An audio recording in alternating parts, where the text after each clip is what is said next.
a really emotionally charged day, and somebody sent me like a really sweet text about being a dad at like 9 a.m. this morning, just after we'd rehearsed for the performance, and I just was like text back being like, "What are you doing to me? I can't cry anymore today. Like it can't start like that." It's lovely. I honestly like haven't spent a ton of time with my son today, so I'm excited to see him tomorrow.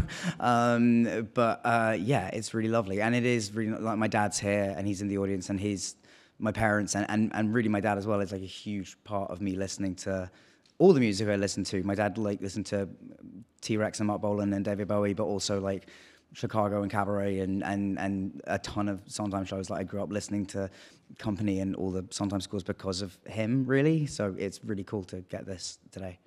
I mean, it's been like a dream. I can't, with it, especially like ending like this. I mean, I couldn't have dreamed this or written this. I also, my singing teacher, who I mentioned in my speech, one of the first things he ever had me sing for him was Good Thing Going in, like 17 years ago, whenever I started working with him for Equus, because I sing commercial jingles in the beginning of Equus, and I was like, could not hit the tune at all, apparently. So they were like, please learn this tune. And I started working with him then, and we just started singing together. And yeah, so like going from that, you know, singing that for the first time in his office in London to singing it on stage now, and now this, it's insane. And for a show to have, I feel like actually it's the same on How to Succeed. The last musical I did in this, like I've made some of the best friends I've ever made in my life working on Broadway, and particularly in musicals. So yeah, it's been incredible, and I will miss doing the show with them so much.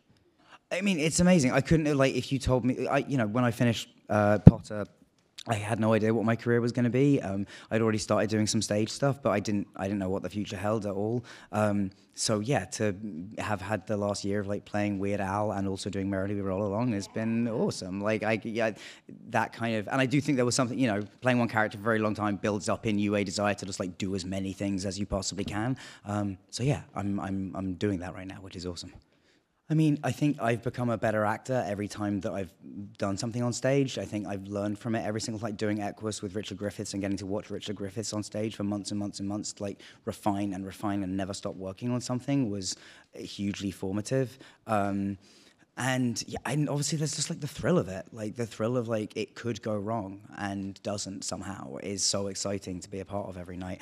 And I mean, particularly on this show, like hearing the reactions of people, like obviously like getting a laugh in a room is amazing, but like hearing people emotionally affected by something is wild. And I've done stuff that has done that before, but not to the level that Merrily does. So it's really special. My only experience with the show was seeing this production in 2013. So I didn't know about any of the history of it. I just saw the show and I was like, wow, that's an amazing show. It just like has always been a show that worked for me because I've, seen Maria's version of it every time. I also think there's like a very flattering kind of recency bias in the way that everyone talks about our production of this show, which is like, there will be other amazing productions of Merrily, and if we are a part of showing what a great show this is, then that's an incredible honor.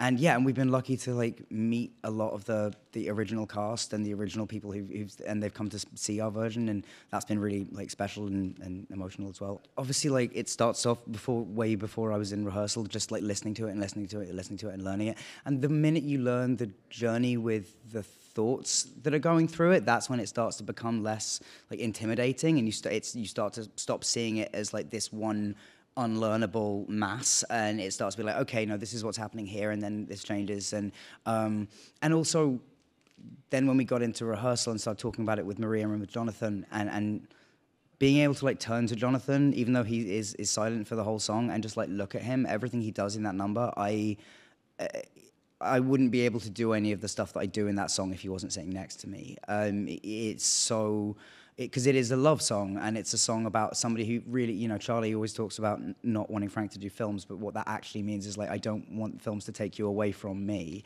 And so he's trying to tell his friend that he loves him, but is doing it in the worst possible way, and suddenly halfway through he like realizes how wrong it's going and then just can't stop it. Tom Lehrer's Element song prepared me absolutely for learning Franklin Shepherding. I have always whenever I've heard like a fast, lyrically crazy song, there's just a part of my brain that goes, you should try and learn that for some reason. And so that was the first song that happened with. And I'm here tonight also with my mutual Tom Lehrer admirer, Alex Edelman. We are both very passionate Tom Lehrer fans. But yeah, I like to think that really stood me in good stead for learning this. And I think the elements is probably way harder. I had a lot of time on set as a teenager to kill, so I had a lot of time to learn all that. I have a kid now.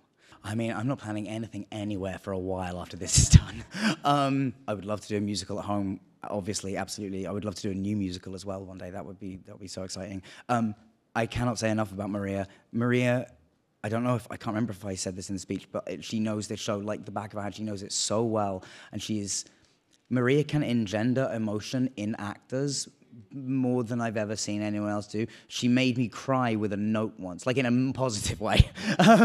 She wasn't just like, "You're terrible," but she told me to do something in the scene, and I did it and immediately burst into tears. She has like a direct line to the heart of this material, and you know, the show is so much about friendship for her, and she just like highlights that all the time. As I sort of mentioned earlier, I didn't know what exactly was going to happen after I finished. I wanted obviously to keep acting and keep going, but I didn't know what that would look like. And getting to work so much on Broadway has like really, I think, allowed me to like find myself as an actor, and I think Broadway gave me some opportunities to take some very big swings, like doing a musical before and How to Succeed or Equus or whatever it is. You know, I just feel like this was a place that I came and like found myself a lot as an actor, and also just was, learned to love New York. Like I live here now. I love it. My kid's gonna grow up here. I feel so lucky to be a part of this city. Last one, I mean, it'll be a while before they get to that, I assume, but like that was always one of like my favorite of the books and of the films. So hopefully, that I'm be excited to see that in 7 or 8 years. Thanks for watching my bwaySHO coverage of the 77th Annual Tony Awards. See you at the show.